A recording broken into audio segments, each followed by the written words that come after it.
1998 کے الیکشن میں نواز شریف پنجاب کے وزیر اعلیٰ بنے اور فضل الرحمان پہلی مرتبہ MNA منتخب ہوئے۔ نواز شریف اور فضل الرحمان کے نزدیک یہ الیکشن منصفانہ اور دھاندلی سے پاک تھے۔ 1990 کے انتخابات میں نواز شریف بھاری اکثریت سے وزیر اعظم منتخب ہوئے اور فضل الرحمان اپنے حلقے سے ہار گئے۔ نواز شریف کے مطابق یہ انتخابات شفاف ترین تھے، جبکہ فضل الرحمان کے نزدیک ان میں دھاندلی ہوئی۔ 1993 کے انتخابات میں بے نظیر وزیر اعظم بنی اور نون لیگ دوسرے نمبر پر آئی۔ فضل الرحمان رکن اسمبلی بننے میں بھی کامیاب ہو گئے اور بے نظیر نے انہیں خارجہ امور کی کمیٹی کا چیئرمین بھی لگا دیا۔ نواز شریف کے مطابق ان انتخابات میں دھاندلی ہوئی تھی، جبکہ فضل الرحمان کے نزدیک یہ نہایت شفاف ترین الیکشنز تھے۔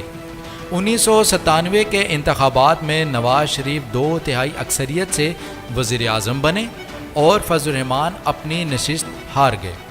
نواز شریف کے مطابق یہ الیکشن شفاف ترین تھے، جبکہ فضل الرحمان کے نزدیک انتخابات میں پھر سے دھاندلی ہوئی۔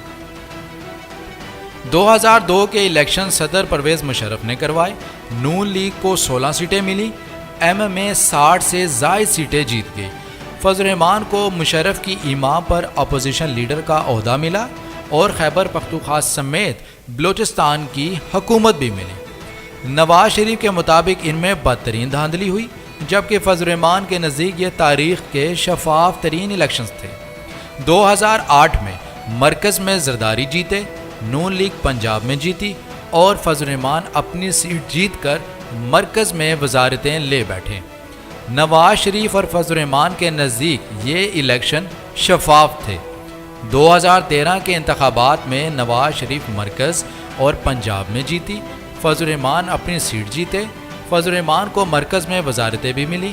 نواز شریف اور فضل الرحمان کے نزدیک یہ انتخابات منصفانہ تھے۔ 2018 کے انتخابات میں نون لیگ مرکز سے ہاری، پنجاب بھی ہاتھ سے نکل گیا۔ فضل الرحمان اپنی دونوں نشستیں ہار گئے۔ نون لیگ اور فضل الرحمان کے نزدیک ان انتخابات میں دھاندلی ہوئی۔ تو ناظرین، آپ کو ہم نے پچھلے 30 سال میں ہونے والے 8 انتخابات کی تاریخ بیان کر دی۔ خود ہی فیصلہ کر لیں کہ نون لیگ اور فضل الرحمان کے نزدیک کون سے الیکشن شفاف ہوتے ہیں اور کون سے دھاندلی زدہ۔